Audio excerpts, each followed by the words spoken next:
নমস্কার বন্ধুরা, জানা কিচেনে স্বাগতম। আজকে একটা নতুন রেসিপি নিয়ে চলে এলাম, ভেজিটেবল চপ। এই শীতে খুব ভালো ভালো ভেজিটেবল পাওয়া যায়, সবজি।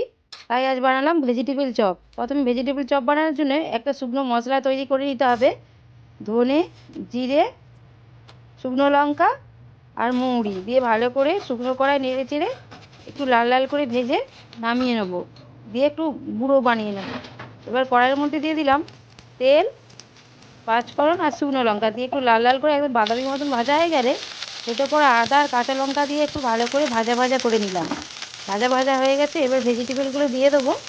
দিয়ে দিলাম গাজর, বিট কুচি দিয়ে ভালো করে নাড়াচাড়া করে সবজিটাকে একদম সেদ্ধ সেদ্ধ হয়ে গেলে, সুন্দরভাবে সেদ্ধ হয়ে গেছে সবজিটা একদম ভাজা ভাজা মতো।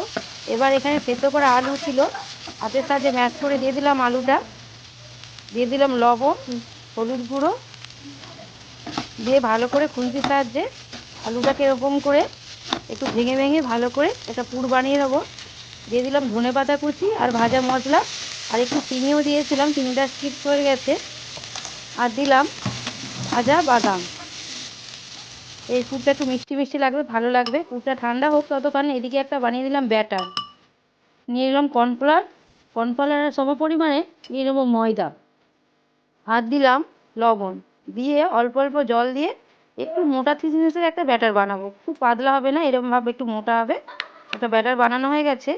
এবার এইদিকে পুরটাও ঠান্ডা হয়ে গেছে। পুরটা এরমভাবে হাতের সাহায্যে লম্বা লম্বা করে টপের শেপে গড়ে নিলাম। সবগুলোই তৈরি করে নিলাম।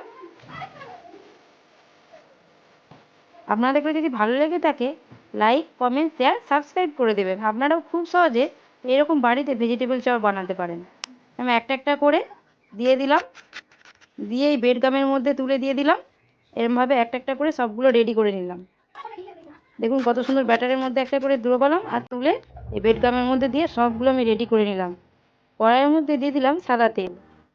তেলটা ভালো করে গরম হয়ে গেলে একটা একটা করে সবগুলো ছেড়ে দেবো। আপনারাও কিছুক্ষণ সংরক্ষণ করে আপনারা কিছুদিন রেখেও দিতে পারেন। আপনারা একদিন দুদিন পরে তৈরি করেও খেতে পারেন ভেজে। আপনারা তৈরি করে ফ্রিজে রেখে দিলে ভালোই সংরক্ষণ হয়ে থাকে, এই জিনিসটা সহজে নষ্ট হয় না। এরকম করে সস আর স্যালাড দিয়ে পরিবেশন করলে দারুণ লাগে খেতে। দেখুন কতটা ক্রিস্পি হয়েছে, আওয়াজটা শুনলেই বুঝতে পারবেন। নমস্কার বন্ধুরা।